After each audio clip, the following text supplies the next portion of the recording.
Buenos días, buenas tardes, buenas noches a Mañolán de a los Magníficos y a toda la disidencia descontrolada. Que vaya semanita. Pobrecicos estos malvados, que no dan una, que no les hagan las cosas bien. Yo le digo karma. Yo te digo, esta gente es muy injusta. Porque... Te lo digo en serio. Yo llevo riéndome días. Porque pobre el Tito Klaus, que no lo van a dejar que se jubile. Ay, sí. ¿Sabes? No, pero lo de esta gente ya es cosa distinta, en serio. Joder, yo veo a Rafa Pal que dice que se ha jubilado el Tito Klaus. Digo, pobrecito, que le quedaba ya poco para empezar a cobrar la pensión. Lo van a dejar sin trabajo el pobre Tito Klaus, con lo bien que lo está haciendo. No sé, la verdad. A mí me parece muy injusto. Muy injusto, muy injusto. No, la verdad es que a toda esta gente le está saliendo, me da igual en donde esté posicionada, bastante feucha las cosas. Tilia Tepe, Bactria, Afganistán, un tesoro en peligro. Es el otoño de 1978 y el arqueólogo de origen griego Víctor Sarigiannidis hace realidad el sueño de su vida. Excava una colina llamada Tilia Tepe, colina dorada, en una zona donde, a pesar de no tener pistas, cree que ha florecido una gran civilización con contactos e interacciones con las de su entorno, o una civilización helenística. Bueno, yo voy a ir cambiando fotos. Dice una civilización helenística desde que los descendientes de Alejandro Magno establecieron reinos cerca de Bactriana. Ha identificado 9 tumbas. En febrero del 1979, cuando se vio obligado a detenerse debido a una temporada de lluvias, había conseguido desenterrar 6 de esas tumbas, un enterramiento masculino y 5 femeninos. Los legendarios artefactos son transportados a Kabul y los arqueólogos no ven la hora de continuar la excavación al cabo de unos meses, pero la guerra les abruma. Víctor Sarigiannidis compara el impacto del hallazgo con el descubrimiento de la tumba de Tutankamón en 1922. El oro bactriano sacudió el mundo de la arqueología, escribió. En ningún otro lugar de la antigüedad se han encontrado tantos objetos diferentes de tantas culturas distintas. Hebillas de botas de inspiración china, monedas romanas, puñales estilo siberiano. Los muertos fueron enterrados entre el siglo I a.C. Dice que se han recuperado más de 20.000 objetos. También se dice que los nómadas emigraron al sur desde Asia Central o China y acabaron saqueando las ciudades greco-bactrianas. Las ricas joyas que acompañaban sus enterramientos demuestran que el grupo pertenecía a una familia dominante. Los testimonios arqueológicos de grupos nómadas son escasos. Las tumbas Tilia Tepe contenían los primeros ejemplos de arte nómada hallado en Afganistán. En un principio los eruditos creyeron que los nómadas habían adquirido los artefactos, recolectándolos en la ruta de la seda. Pero tras registrar los objetos, sus similitudes demostraron que todos procedían de un laboratorio local. Esto significa que estos nómadas tomaban iconografía de Grecia, Roma, China, la India e incluso Siberia, y la unían a su estilo artístico único y muy refinado.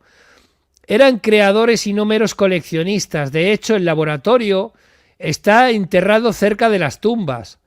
Básicamente, la necrópolis real de Tilia Tepe atestigua pertenecer a la segunda o tercera generación de los nómadas Yuen-ji Kusanos.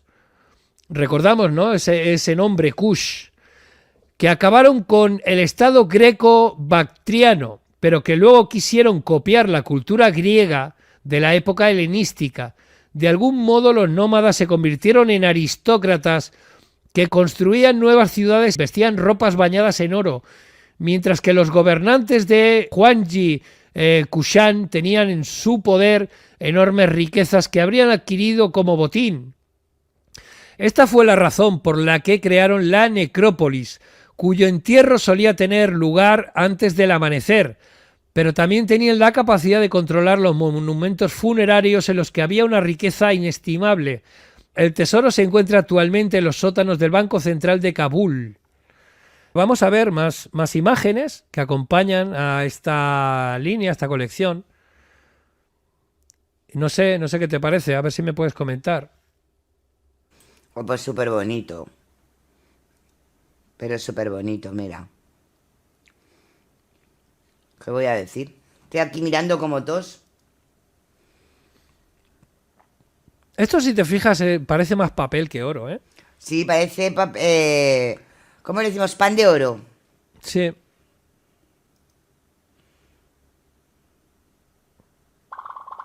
No, es una pasada porque hay de diferentes culturas. Si te fijas, igualmente este color, este azul, este turquesa se usa mucho en Egipto. Tú mira lo que es esto. Wow.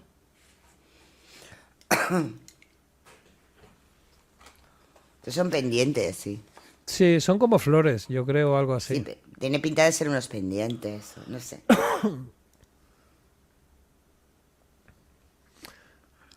Esto es para guardar el aceite, ¿no? O algo así. No, te dice que es para guardar cosmética. Para empolvarse la nariz. Estilo, te dice que es manufactura local, pero que está inspirado en el estilo greco-romano.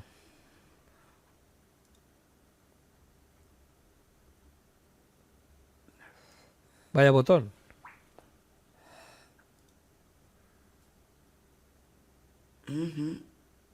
Entonces parece un chino, no, sí.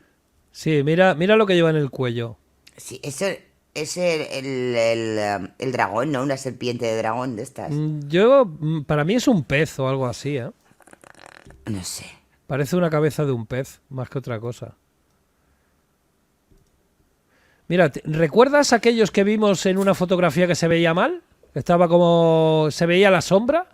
Sí, sí. Que era así como una cruz. Sí, Pues tú sí. fíjate que es una cruz inversa, o por lo menos está colocada boca abajo.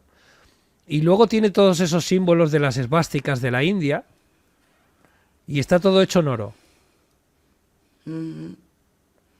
Qué pasada. Mira, esto es una empuñadura Una de una espada. espada. Y yo creo que ahí casi hemos llegado casi al final. Bueno, esto es lo que dice, que se inspira mucho en lo helenístico, en lo griego, en esas figuras, pero bueno, para mí es discutible porque el estilo es un poco diferente. Aunque, como hemos visto, pues bueno, los griegos pues estarían descendiendo de esta misma gente.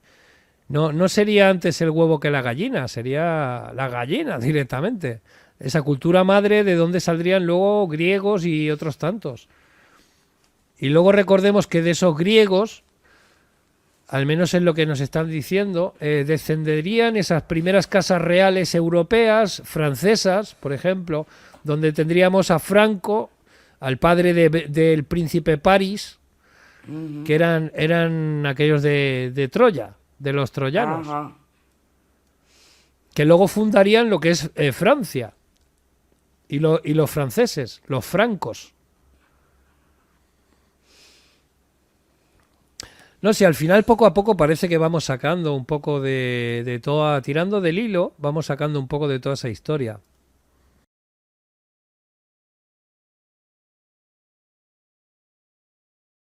Una de las obras gigantes que registran la dominación de los hititas en Siria, que vamos a ver son esos mismos pueblos. En este caso vamos a Siria, ahí tenemos Alepo, tenemos Damasco, Jerusalén, la ciudad de Salem la tenemos ahí abajo. Tenemos que entender que esa primera gente, esos primeros reyes que se fueron poniendo en cada uno de esos sitios, venían todos del mismo sitio, era la misma gente. Dice que una de las obras gigantes registran la denominación de hititas en Siria. Dice, seguro son las estatuas de los leones con el símbolo de Hitit. y relieve natural. Vamos a ver el templo de Ain Tare. Estos leones que vemos alados y vemos tienen una clara inspiración babilónica, que también vendrían de la zona de Persia, de esa Persépolis. El templo de Ain Dara está situado en un montículo en la orilla oriental del río Afrin, en el norte de Siria, a unos 49 kilómetros por carretera, al noreste de Alepo y a 7 kilómetros al sur de la ciudad de Afrin. Yo voy a ir poniendo relieves de ese sitio. El yacimiento se descubrió por primera vez en el año 1954, cuando se descubrieron algunas obras del escultor. Fue excavado por un equipo dirigido por Faisal Seirafi en el año 1956, 1962 y 1964 y por Ali Abu Asaf en el año 1976-78 y 1980 hasta el 88.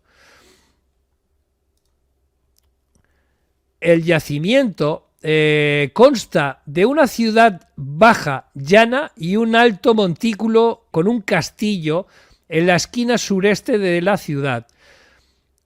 La principal característica del yacimiento es un templo situado en el extremo norte del montículo del castillo. Ocupa una superficie rectangular de 38 por 32 metros. Y tiene una entrada en la fachada orientada al sureste.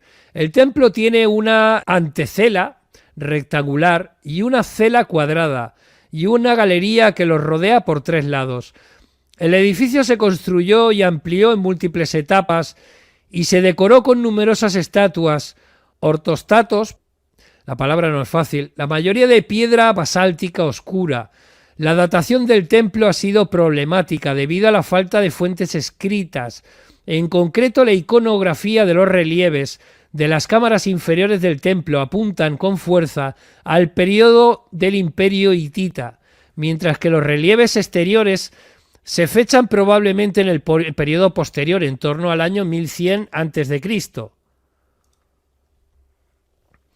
Por esta razón, aunque se sugiere una fecha entre el año 1300 y el 1100 a.C. para las obras de arte, es posible que hubiera un templo en la región antes de estas fechas. Algunos de los relieves de la base del podio y otros fragmentos desaparecidos, estelas y esculturas se encuentran en el Museo de Alepo. Esto es parte de ese sitio. Dice que una característica única del templo de Ain Dara son las huellas talladas en los bloques de piedra caliza del umbral. Cada huella mide aproximadamente 1 metro y probablemente representan las pisadas de Dios. No se conocen paralelos en el arte anatolio o en el norte de Siria. Durante la guerra civil en Siria, aproximadamente la mitad de la zona del templo quedó reducida a escombros debido a los bombardeos aéreos en enero del 2018. Al parecer, la enorme estatua del león situada en el exterior del templo fue retirada por grupos rebeldes en el año 2019. Pues vamos a ver más imágenes de este sitio, que la verdad es una pasada. Si te fijas, le han hecho la cara de una persona. Es muy al estilo babilonio lo que estamos viendo. Y aquí tenemos esas huellas, que dice que son de 1 metro, esas huellas. Lo increíble es cómo haces eso. ¿Cómo haces ese tipo de huella de forma artesanal? ¿Cómo lo haces? A ver si alguien me lo explica. Sí. ¿No? ¿Cómo haces eso? Vale que hemos visto que muchas de las cosas son artificiales. Por eso podemos entender esos relieves en las piedras, que no sería tan complicado de hacer realmente.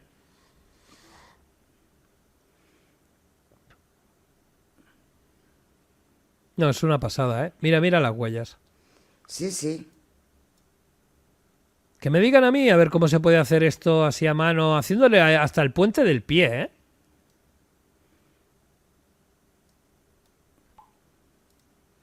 No, es una pasada.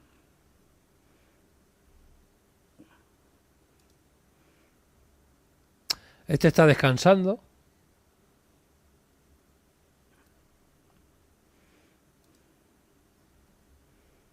Este ya se ha despertado. Sí, sí. No, es una pasada. Lo que es el tema de los relieves, cómo está construido, la definición que le han puesto al tipo de piedra que es. O sea, no sé, la verdad. Esto es de un periódico de época, lo que voy a enseñar. Más de uno se va a volver loco. Yo pido que respiréis profundamente. A ver, a ver. Ay, ¿qué es esto? Esto es Aquí no. un periódico chino. No. Dice Dragón Inca en China. El 8 de agosto de 1934 se encontró en Inkou un cadáver muy parecido a un dragón. Aún más increíble, antes de que estas misteriosas criaturas murieran, los lugareños lo vieron 2 veces. En el primer volumen se deja constancia del hallazgo Crónicas urbanas de Inkou, del año 1934. El 8 de agosto, un granjero de la calle Dunxiao, en la orilla norte del río Liaohe, encontró en la cercana Weitán un hueso de animal gigante de unos 10 metros de largo. La comisaría de policía número 6 de Inkou lo trasladó a espacios abiertos cercanos al puerto de aduanas del oeste durante varios días. Después acudió un sinfín de gente a ver los restos. Al mismo tiempo, en Shenzhen Times publicó entrevistas con personas que llamaban a la criatura dragón, dragón del cielo o dragón gigante, etc. El dragón tenía una gran cabeza con 2 cuernos de más de 1 metro de largo.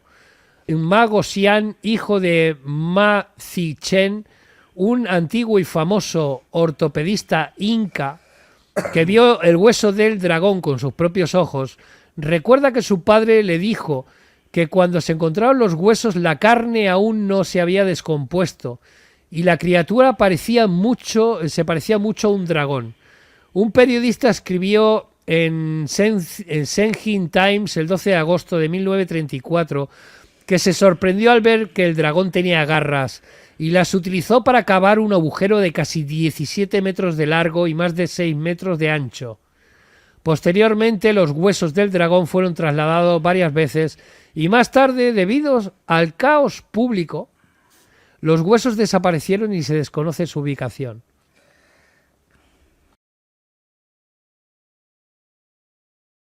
La cuenca de los Cárpatos es el origen de la escritura. El descubrimiento de la escritura, las tablillas de Tatarlaca o Tartaria, de la vieja Europa a Mesopotamia y a Asia Central, patria de los nómadas, Laszlo Botos, la patria recuperada, el culto de la diosa madre, eso que estamos viendo, aunque se le ha llamado tártaro, ¿vale?, a estas tablillas, pero realmente esto viene de los Cárpatos. Ahí tenemos una traducción. Los signos Tatarlaca se escribían imprimiendo las letras sobre una superficie de arcilla blanda, igual que los sumerios, que luego se horneaba. Este descubrimiento de la técnica de escritura sumeria se utilizó por primera vez en Tatarlaca. Conmocionó al mundo científico el que lo encontraran. Significa que esta técnica de escritura fue llevada desde allí a Mesopotamia, y no al revés. Las tablillas de Tatarlaca se parecen a los fragmentos de la cerámica de Tordos Vinca. Esto es una prueba de que los signos de Tatarlaca no fueron un desarrollo local, sino una parte importante de la escritura epigráfica de la cultura vinca, que dominó en el sexto y quinto milenio antes de Cristo. Según Sándor Forray, todos los sistemas de escritura están interconectados. Los historiadores en general no han considerado esta posibilidad. Si lo hubieran tenido en cuenta, habrían descubierto que los magiares de Arpad no eran analfabetos bárbaros.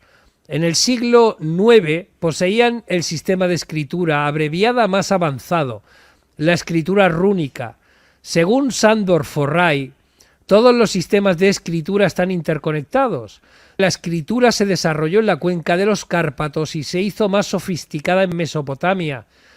Entre los 10 signos de las tablillas de Tartaria, 6 son idénticos a los caracteres de la escritura rúnica magiar. Uno de ellos es la cruz doble, que representa el sonido ji.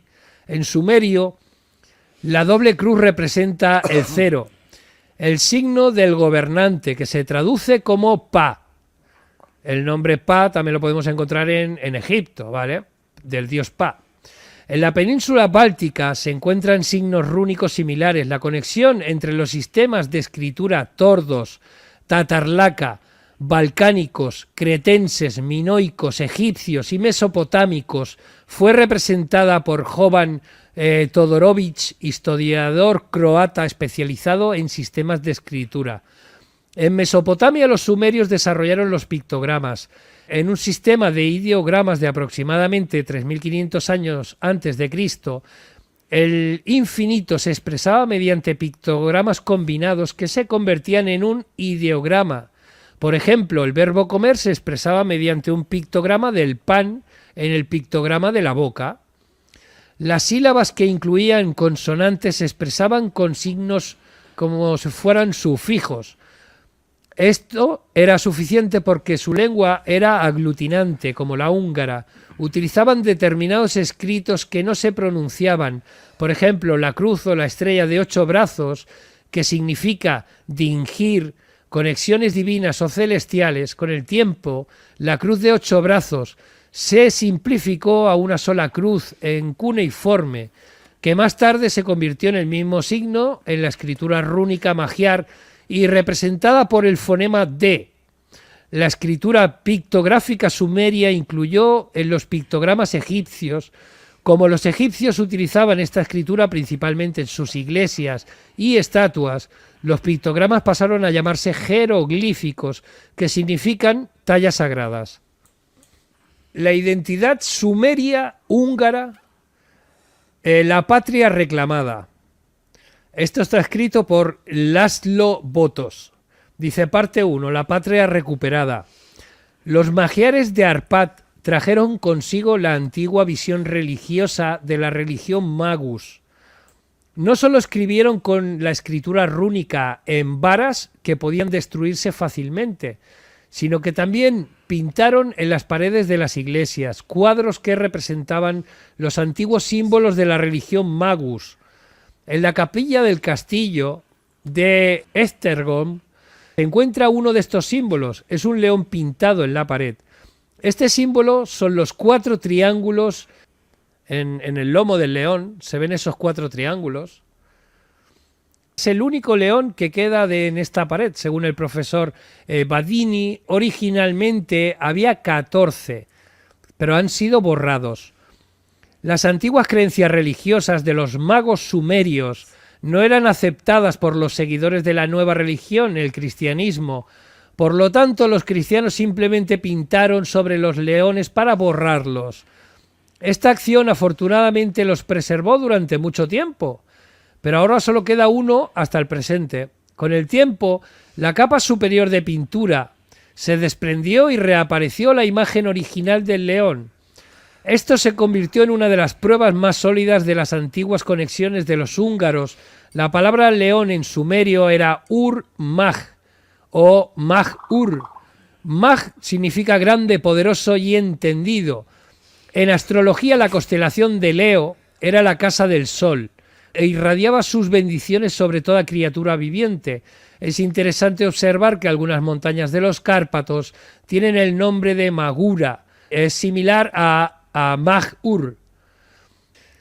Los antiguos pueblos autóctonos de la cuenca de los Cárpatos y los magiares de Arpad tenían puntos de vista religiosos similares a los de la religión sumeria Magus.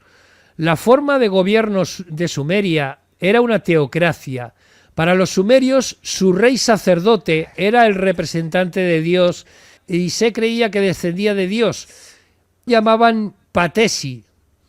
La similitud entre los puntos de vista religiosos turanos y sumerios fue reconocida por primera vez por François Lenormand y más tarde por Bon Orelli, quien escribe, entre comillas, dice: la similitud entre los puntos de vista religiosos turanos y sumerios fue reconocida por tal y tal. Dice: la antigua religión sumeria parece ser similar a la de los pueblos turanos. Creían en los espíritus y en los reyes magos. El profesor Badini menciona a muchos otros investigadores que son de la misma opinión: Armin van Bury, Holger Pedersen, Fritz Hommel y Turiau Dangin. Dice: estas similitudes son una prueba fehaciente de la conexión sumeria-húngara entre los pueblos turáneos. Al igual que entre los sumerios, la diosa madre era conocida como la diosa del cielo, que era Inanna. Al igual que para los sumerios, dice, los pueblos turanos creían que sus líderes y su pueblo eran de origen divino. Los magiares tenían una creencia muy similar. Antal Endrei escribe sobre la leyenda magiar de Unor y Magor, o los Unos y Magog, que creía que eran de origen divino como los hijos de Nimrod.